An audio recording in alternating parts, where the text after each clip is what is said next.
Well, probably rat boys and squares. By the ship because you know it's going to crash. Ship is canceling the ship. This is extremely dangerous. We're big. Bitches in the future?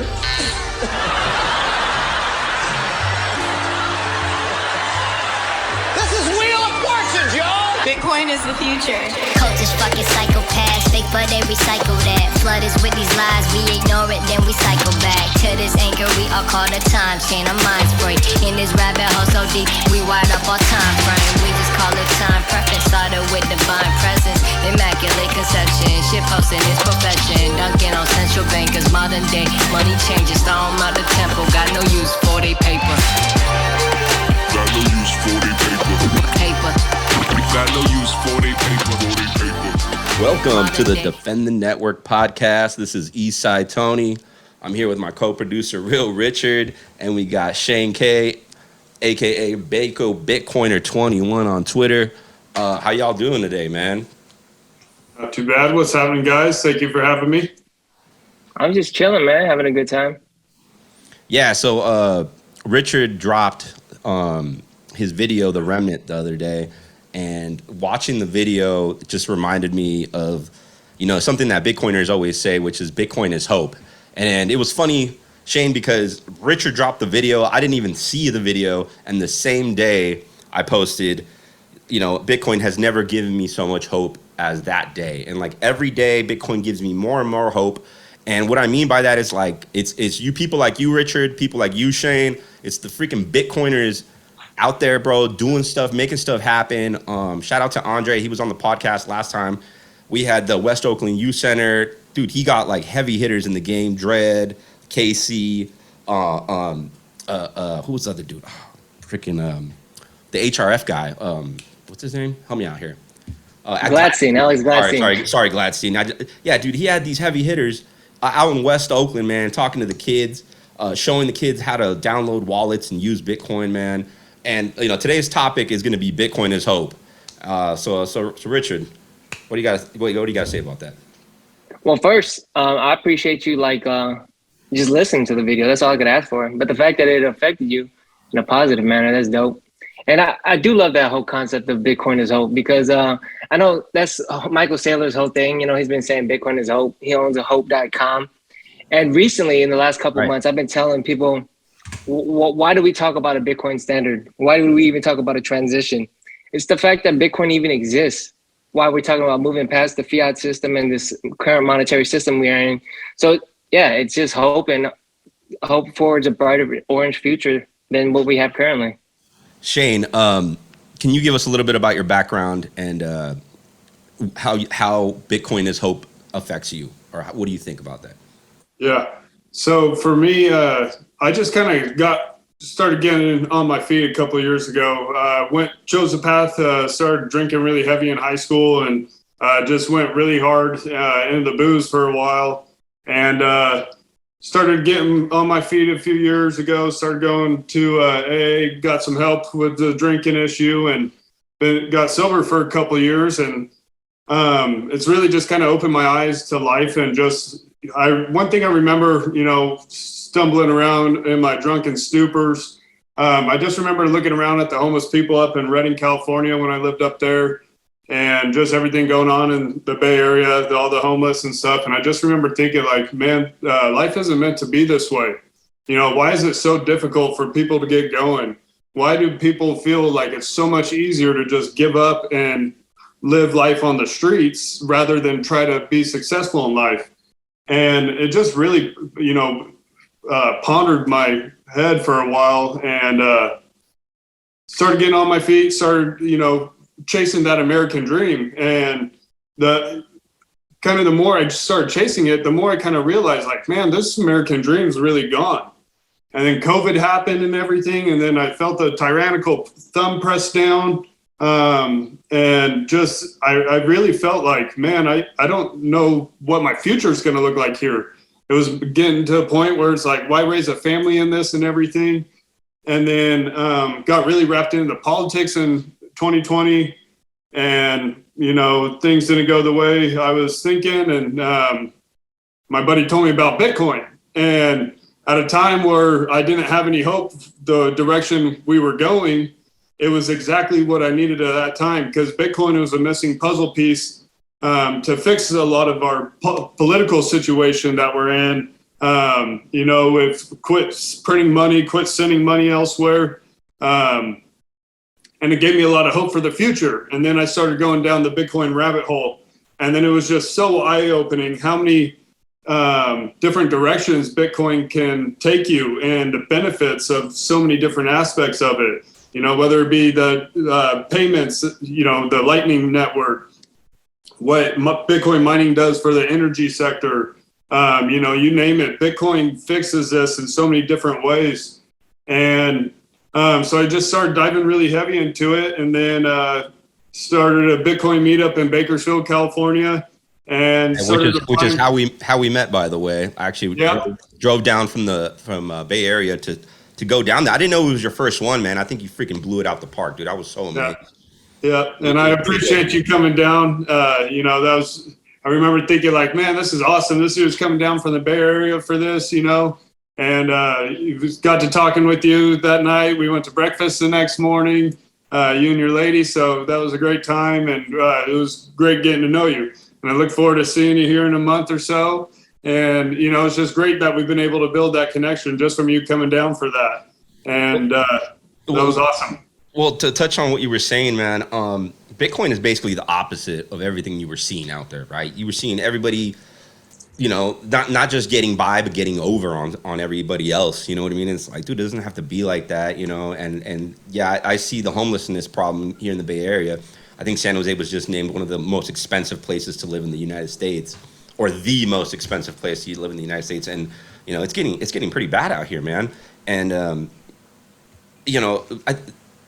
I saw what you were doing down there, and that really gave me hope. I mean, it really did, And the same thing with Richard's video, man. Richard, Bitcoiners produce things out of love. They don't, they're not doing this for money. Like the real Bitcoiners, the real plebs out there, they're doing this out of the bottom of their hearts because they really want to see a change. And I've been going through some family issues. My dad has gotten into a pretty bad accident and stuff like that. So it's been really dark. And other than that, life is great. You know what I mean? But it's things like that where it's like, man, yeah, of course, family gives me hope for sure. But also, every day, Bitcoin gives me more and more hope. Richard, thoughts? Yeah, we talked about that. What Shane was talking about was that nihilism. And before fiat money, we had gold. And I've been thinking about this a lot lately. What is gold in the physical world is indestructible, right? It's the things people built are lasting them not of this earth, right? The things that the people are building under a system of a sound money like gold has lasted for millennia, centuries. It just lasted a really long time. And so in this fiat world, what we're doing is we're playing these zero-sum games where, like you said, everybody's trying to one-up each other, where you're not building on top of each other's work. Where I think in the Bitcoin standard, I think, sure, Bitcoin is digital. So in the digital realm, it's going to last forever. And I wonder what that brings. I just can't wait to see what we're going to build as a society, as humanity going forward. Yeah, on the old standard, it's you got to one up, you got to scheme your way to the top, right? And it's you don't have to be doing that, dude. You can actually produce stuff and we could both make it in the Bitcoin world, And it's it's a beautiful thing, I think, right? Yeah, it's win-win. When you produce wealth in a sound money system, you're let's just say, I don't know, we make shovels, but you make a better shovel, right? And you outcompete me. I'm still going to win because you brought about a better shovel into the world. And that's going to save me time or whatever it is you invent or create. So these games, creating wealth, typically is win-win. The only time we see these zero-sum games is these fiat financial games that we have today, where we create these debt slaves or this endless race against debt. And then, you just end up in a ditch you can't get out of. But historically, creating wealth is win-win. So Shane, meeting you and we went out to breakfast after the meetup that day, or we went out to breakfast, and dude, Shane was literally about to just leave everything behind everything he knows, everything he grew up with. He packed up all his shit and he got a Bitcoin job and he was going to go cross country. So Shane, can you tell us a little bit about what that was all about, man? I mean, that to me, I'm like, dude, if I could do it, I would, but I can't. Like, you know, I got a family here. But yeah, tell us about your journey, man. What's happened? Yeah. So, you know, just after going down the Bitcoin rabbit hole, I knew I had to get involved with Bitcoin more. I wanted to work with Bitcoin. I wasn't seeing a future with high school. I wanted to be a high school history teacher. And I just wasn't seeing that being a possibility anytime soon. Not to mention, if I did get that job, I wasn't seeing life that I could provide for a family, you know, off the get-go. And that really kind of freaked me out. So I just knew I had to get involved with Bitcoin as soon as I possibly can. So I sent out quite a handful of resumes out to places. My resume ain't the prettiest thing to the eye, but whatever. My proof of work on the work site, wherever I am, makes up for that. But so I heard Harry Sudock on the What Bitcoin Did podcast. And after listening to him on there, I was just like, wow, this is, you know, just sounds amazing, and just really like the ideas that he's putting forward. And I was like, towards the end of it, he says, oh, we're hiring. So send me a DM through Twitter and with your resume. So I was like, screw it, I'm going to do it. So I sent it a DM and he's like, okay, I just sent it in. I was like, wow, that's awesome. He even replied to me.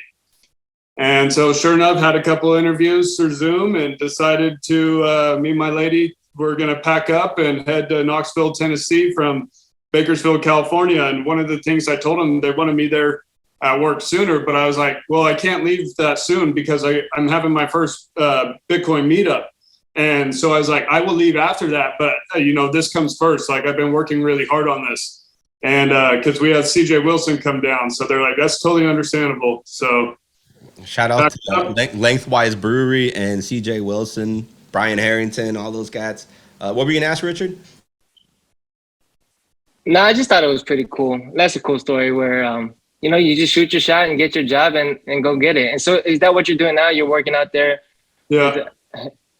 Grid infrastructure. So my fiat job's Bitcoin mining. So I'm plugging in a bunch of miners, you know, keep working on maintaining hash rate, and pretty unbelievable, you know, thinking that, looking at on Twitter and people just posting their 1 or 2 Bitcoin miners at home and thinking like, wow, that's so awesome. Like, I want to do that kind of thing.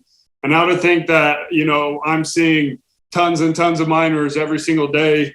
It's freaking unbelievable, the fact that I'm doing this. And Bitcoin's given me so much hope, you know, providing this job opportunity for me. And I just feel like I have a real home and a real career ahead of me doing this. And I just feel like I'm finally in the right place, and I'm, you know, where I'm meant to be right now. And, you know, that's all because of Bitcoin. Bitcoin's just given me so much hope for the future and has really helped me just chase my dreams and just go for it. You know, I didn't have much to lose. It sucks being away from family, but this opportunity, I'm in such a much more beautiful place now. And just like I said, I love my job. It's so awesome, the fact that I get to go to work and do that. You know, with mining too, let's talk about the future. Let's just discard the first couple of years of mining where people were doing it in the dorm rooms and laptops and whatnot. But let's just say, I guess you would call the ASIC era, like when real mining, like industrial mining started. So like, if you think about it, you're starting this now. Like, Bitcoin's been around since 2009, 13 years. 2040, what does the mining industry look like? How mature is it going to be? And so what you're doing now, like, people might think, wow, ASICs are thousands of dollars now, or whatever they're thinking. But the mining industry is still so immature and still very young. If you think about it in the grand scheme of things, and you could probably mine us a couple of years until we got to ASICs, GPU stuff, CPU stuff, that's of the past. So yeah, even things like natural gas, you know, venting natural gas, or all that stuff is relatively recent, and it's going to be exciting. Not to mention how much Bitcoin mining is going to bring forward as well, like into the future. You know, there's a guy talking about offshore mining in Hawaii. You got the geothermal in El Salvador with the volcanoes. Bitcoin mining is going to create so many opportunities for the energy sector. And especially when the two Bitcoin mining and energy sectors meet and combine forces, it's going to be a really incredible thing when Bitcoin mining companies aren't having to, basically get on their hands and knees and beg for power to, put up some hash. So when the two can really see eye to eye, the possibilities are going to be limitless, and we're going to see such fascinating things happen. And really looking forward to that time, but I don't think that's anytime soon. So, I don't know, man. I don't know, man. I'm going to stop you there. I think it's pretty soon because there are definitely some choke points in the system. But like today, I'm heating air conditioning, right? And anytime you heat up air, you literally have to waste energy. So I was telling the dude, I was like, well, you know how a heater works, right? You just burn 1,000 watts. And it heats up the air. I mean, that's the same thing this box does, but it pays you Bitcoin while it's heating up the air. So it's like a no-brainer. And he got it like that. He's like, yeah. Oh, so I was like, yeah. In the future, like right now on the East Coast, it's way more feasible than over here in California where power is nuts. But once we have that choke point taken care of, obviously it's easier said than done, right? But once we have that taken care of, why not use Bitcoin mining energy to heat up your house on the West Coast? I think it's going to be a beautiful. Gradually then suddenly, right? And exactly. This year, ExxonMobil, they got pilot. I know they're not mining themselves; they're outsourcing the mining, but they got pilot programs where they might do it in the oil field. And and I'm assuming these companies move super slow. Yeah, for sure. So, hey, Shane, we kind of glazed over your proof of work, man. Tell us a little bit more about Lengthwise Brewery and how that helped you out in the Bitcoin game. What was going on? Like, I know that, I went down there and it blew my mind. You set up the, you set up their server to accept Lightning payments. Yep, set them up with the node. Yeah. Tell us more about that, please. Yeah. So, Jeff Williams, the owner of Lengthwise Brewing Company, him and his son, Jack, are the guys who orange-pilled me. And after a few months of going down the rabbit hole, they were talking about getting a node. And I was like, well, a node's not that expensive compared to like a miner. So shoot, if he's getting a node, I got to get a node as well.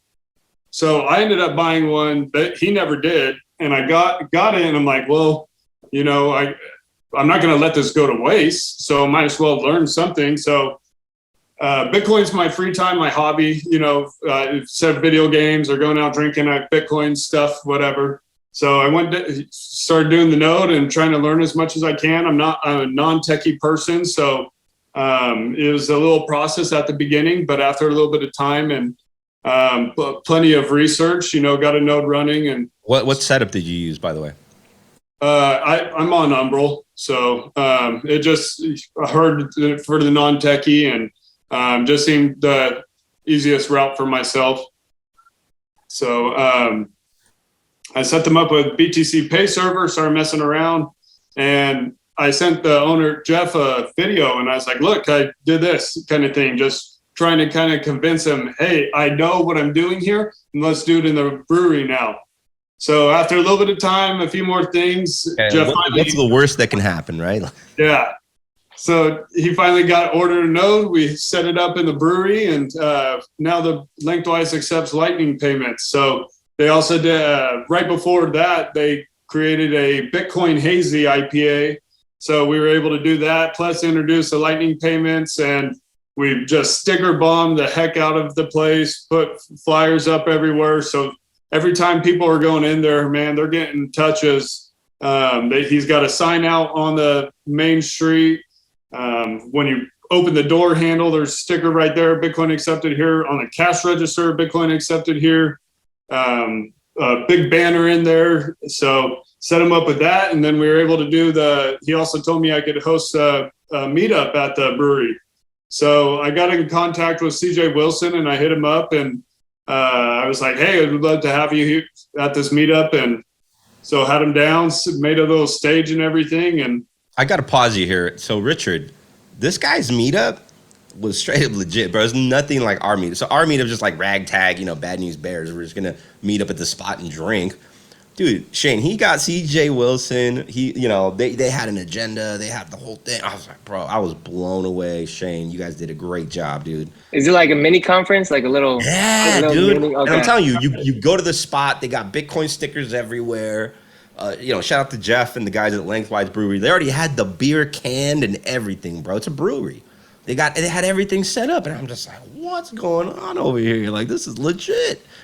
Yeah, so the meetup was in the brewery, where they got I forget the tanks in the back, but yeah, so we hosted it back there. I had kegs in front of the stage. I know a guy who works for IT for a school district, so I borrowed a big old projector and a screen, so I was able to have that. So I did like a PowerPoint presentation on the basics of it, and then we had CJ come up and talk about the book, The Bitcoin and the American Dream, and just his experience with Bitcoin and kind of with sports a little bit. And yeah, it was just such an awesome event. We had a guy from Russia who lives down in Oxnard come up.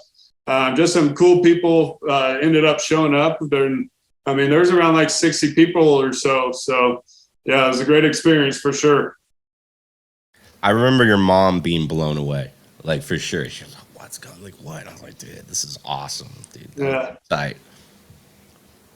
Yep, I know that my mom, I know I talk her ear off too much about it, but I know I've impressed her with how much research I've done and how much I've learned. So I was definitely jealous because my parents hate Bitcoin. They think I'm a freaking idiot for Bitcoin. I was like, no, you'll see one day.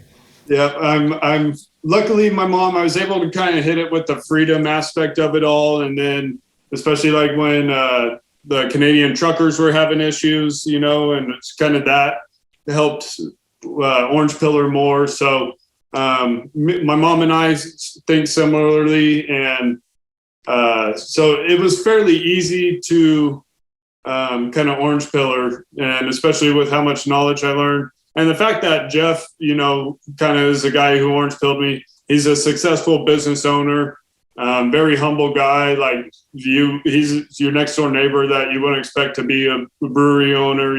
Like lives in a modest neighborhood. Don't get me. It's nice and all, but not what you would expect. So they appreciated his input and everything. So that made it easier with them. How did Jeff get orange pilled? Do you know? Did you ask? I want to say it's Jack.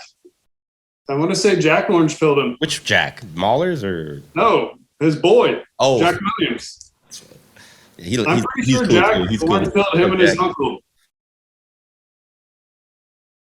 When are they going to do the West Coast Bitcoin conference there at Lengthwise, man? I think they got something going on there, dude. I don't know. They need to push for capitalize on that shit.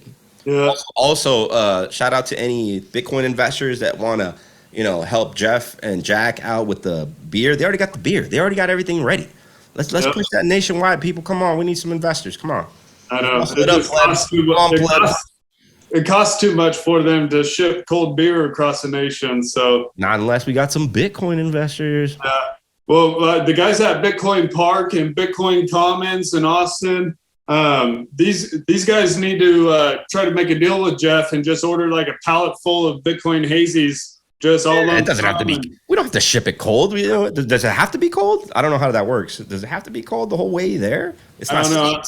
I don't drink the Fiat juice. So good comeback. Good comeback. So no. So tell me more about this Bitcoin Park stuff, dog. Like, I don't. Yeah, what's going on out there, man? Yeah. So when I first got into Tennessee, when I was moving out here, I went to the Nashville Bitcoin meetup in March, and then they had it at a brewery, and it was a really awesome venue that they had. It was upstairs, like kind of their own private room, everything. And then I went back 2 months later, and they had just got it in a new venue. So we pulled up, and it's like two buildings. One of them's got the meetup room, and then above it they got this old recording studio, so they're able to do podcasts and stuff. So you got Rod and Odell out there doing their podcasts.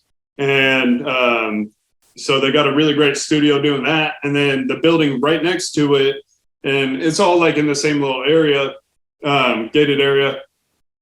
They have like a little coffee shop, and then they have a classroom studio above it. So they have like a full-on you know, they could do like class sessions, like workshops and everything. They got their podcast area, they got their meetup area, and then you got your circular economy building by having a coffee shop, beers and stuff as well. So pretty awesome experience they got going on out there, and just building a real Bitcoin hub right next door to us in Knoxville. So what's the scene like out there, man? Like just with the normies, like what else is going on out there? In Knoxville or Nashville? Either or. Well, I mean, Yes. yeah, just the scene, the Nashville meetup scene is just unbelievable what they got going on out there. You're going to be amazed here. I hear they're always like getting 200 deep. Oh yeah, easily. Where do you guys meet up at? Like what the fuck? What At the club? No, at Bitcoin Park. Oh, it's like that big. Yeah. So wait till you see it. You're gonna be blown away. It's pretty awesome what they got going on there. Jelly, Richard, bro, you should come, dog, if you can make it. I know you got to go to a wedding or some shit, but you can go to both. I'll see, man. Nah, I got some other things tied up, but it does. You said up to 200 people. Damn, our meetups. Oh, that's every meetup, dog. And it's like what? Damn. How often do you guys do meetups out there, Shane? They do. Nashville does them once a month. Okay, that sounds good. And that's what I do in Knoxville too, once a month. So if we'll do impromptu meetups, like Texas Slim hit us up saying he was driving through, so we did something for that. We did something randomly for Bitcoin Pizza Day. My work grid infrastructure had an open warehouse day, so we did something for that.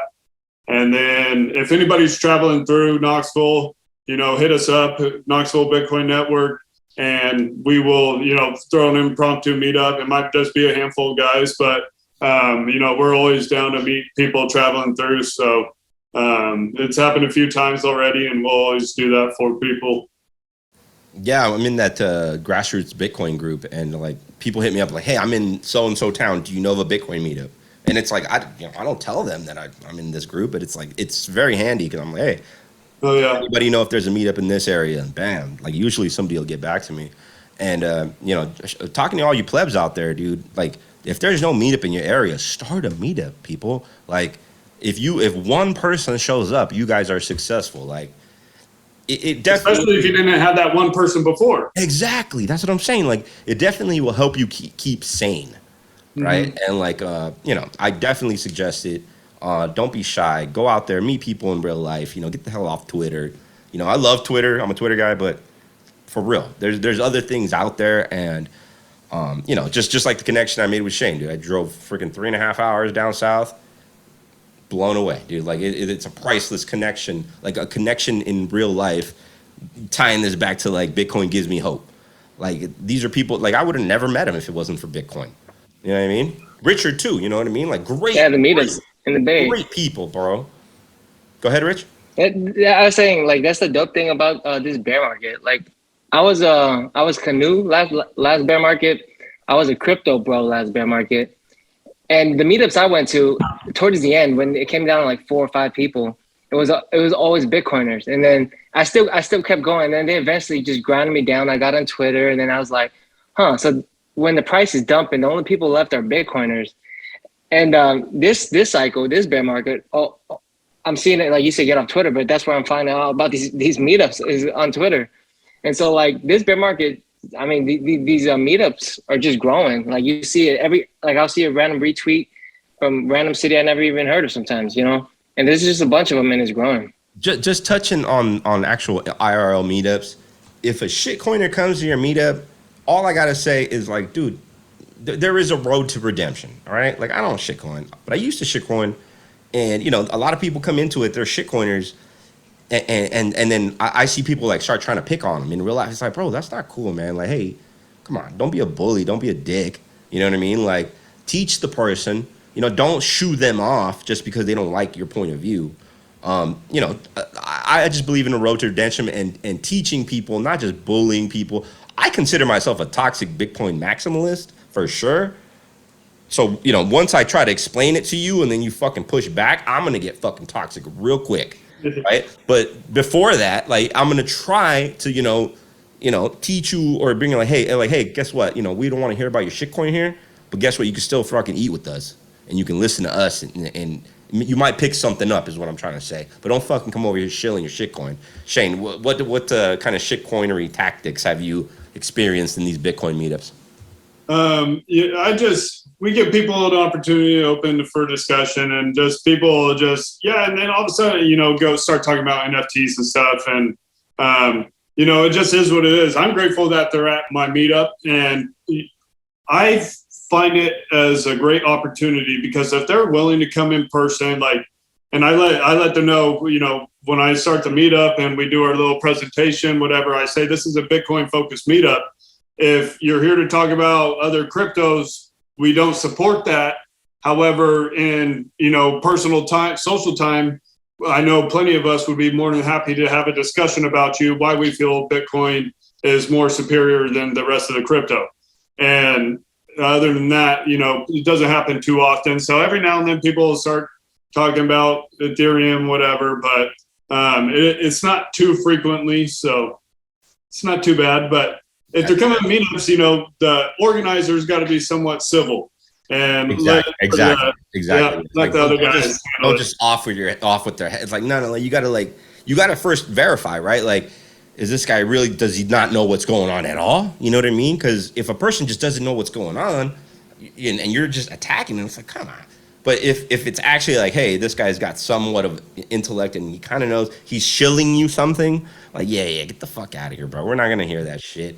You know what I mean? But this is where, like I said, I consider myself a toxic Bitcoin maximalist, but what people's definition of that is not my definition. You know what I mean? Like, I'm so toxic, I'll help you out. Like, come on, dude. It's not, like, come on, you know what I mean? Like, but, not if you're a shitcoiner, you know what I mean? But if you're confused, like, I'm going to be like, hey, well, this is why, you got to explain to people, right? That's one word of advice. Like, don't just fucking start ridiculing people. That's not cool, bro. I'm a peaceful toxic.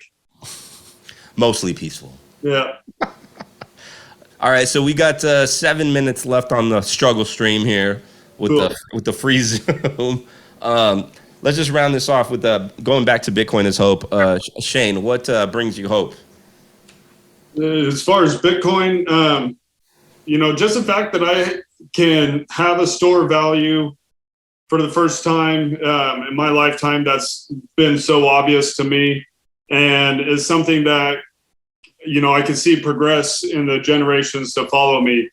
It's just given me hope to have a family and work towards saving some wealth for my kids. And also it gives me hope that when my kids are teenagers, I'm not still going to be having to work 2 jobs, whatever, because, they're inflating our currency that much.